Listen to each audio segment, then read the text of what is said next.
Your team just lost. The whistle blows. Your chest tightens. Your stomach drops. You feel something close to grief, but you didn't lose anything. You didn't play. You didn't even leave your couch. And yet, your body is behaving as if something real has been taken from you. Why? The real answer is far stranger than sadness over a game. Your brain does not experience your favorite team as separate from you. It experiences your team as you. When researchers talk about identity, they mean the mental boundary your brain draws around what counts as self. For most people, that boundary is supposed to stop at your skin, but it doesn't.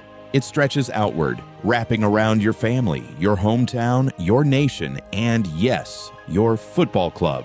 Psychologist Henri Tajfel discovered something unsettling about this in the 1970s. He ran experiments where he split total strangers into groups using something as trivial as a coin flip.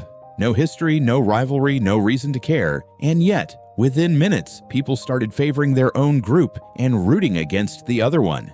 Tajfel called this social identity. Your brain doesn't need a real reason to pick a side. It just needs a side. Now imagine that instead of a coin flip, your group has a badge, a chant, a stadium, and 11 players wearing your colors. Your brain doesn't see athletes anymore. It sees an extension of yourself. That's the first piece of the puzzle, but it doesn't explain the pain.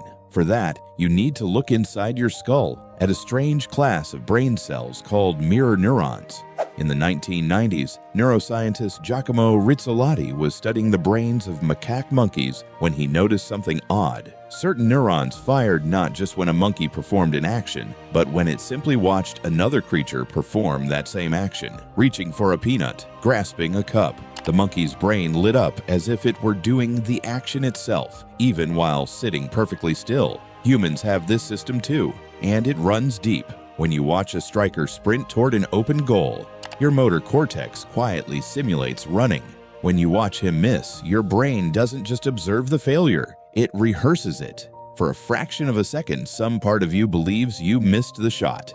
This is why you wince when a player collides with another. This is why your shoulders drop the moment the ball sails over the crossbar. You are not just watching the game. You are running a live simulation of it inside your own body. Combine that with Tajfel's discovery, and something remarkable happens. The player isn't a stranger anymore. He's you. And when he fails, some circuit in your brain registers it as your failure too. Here's where it gets physical. Your body doesn't just simulate the loss emotionally, it responds to it chemically. Stress researcher Robert Sapolsky spent decades studying what happens inside the body during moments of threat, competition, and defeat. He found that losing status, even symbolic status, triggers a measurable spike in cortisol, the hormone your body releases when it senses danger. Heart rate climbs, blood pressure rises. Your system prepares for a threat that was never actually coming for you. Sports scientists have measured this directly in fans.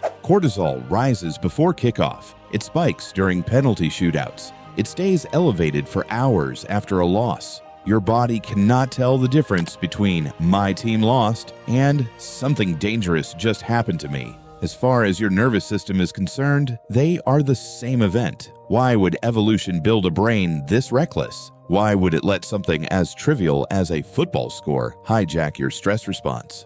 The answer stretches back long before football existed, long before nations existed, long before most of what you'd recognize as civilization. For most of human history, your survival depended entirely on your group, not your bank account, not your possessions, your tribe. If your group was strong, you ate. If your group was weak, you starved, or worse. There was no version of you that existed apart from us.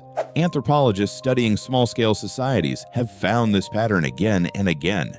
Group strength wasn't a preference. It was survival infrastructure, so the brain evolved a shortcut. Tie your sense of safety directly to your group's success. When the group wins, feel triumphant, because triumph once meant more food, more protection, more mates. When the group loses, feel threatened, because a losing tribe once meant real physical danger. Muzafer Sharif tested how deep this instinct runs in a now famous experiment in the 1950s. He took a group of ordinary 12-year-old boys at a summer camp and split them into two teams. Within days, without any adult encouragement, the boys were raiding each other's campsites, burning flags, and refusing to eat with the other group. Sharif hadn't created rivalry. He'd simply revealed a switch that was already wired into the human brain, waiting for two groups to exist. Football didn't invent this switch. It just built a stadium around it. There's one more layer, and it might be the strangest one. The pain you feel after a loss isn't only metaphorical. Neuroscientist Naomi Eisenberger ran a study in the early 2000s using a simple ball-tossing game, rigged so that participants would eventually be excluded by the other players. While this happened, she scanned their brains. The region that activated wasn't some poetic sadness center. It was the anterior cingulate cortex, the same region that activates when your body experiences physical pain. Social rejection and physical injury share circuitry in your brain. When your team loses, part of your nervous system genuinely registers it the way it would register a wound. That ache in your chest after a last-minute defeat isn't just a figure of speech. It's your pain system doing exactly what it evolved to do. So here's what's actually happening the next time your team concedes in stoppage time. Your identity has expanded to include 11 strangers in matching shirts. Your mirror neurons are living the moment as if your own legs were on the pitch. Your cortisol is spiking as if a predator just appeared, and your pain circuitry is firing as if you'd been struck.